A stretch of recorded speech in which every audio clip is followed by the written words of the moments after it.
Allora, Presidente, qual è il suo impegno che si sente di dichiarare per i prossimi 5 anni? Sicuramente continuare con quello che era stato fatto prima, comunque vorremmo intervenire in modo forte sul territorio, soprattutto sulle manutenzioni. Quali sono i punti salienti del suo programma?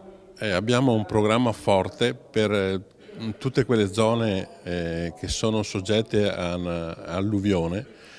Le stiamo monitorando tutte, prendendo tutti i bacini uno ad uno e vedere le peculiarità in ogni bacino.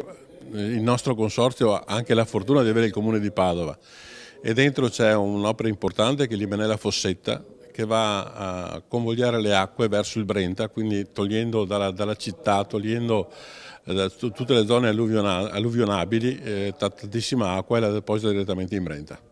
È un'opera che costa oltre 18 milioni di euro, che è in fase di ultimazione.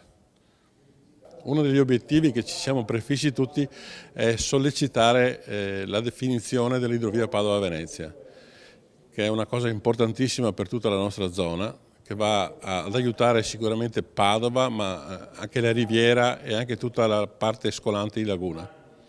Abbiamo la certezza che stanno lavorando sulla progettazione definitiva, quindi speriamo bene di riuscire a vederla partire almeno noi.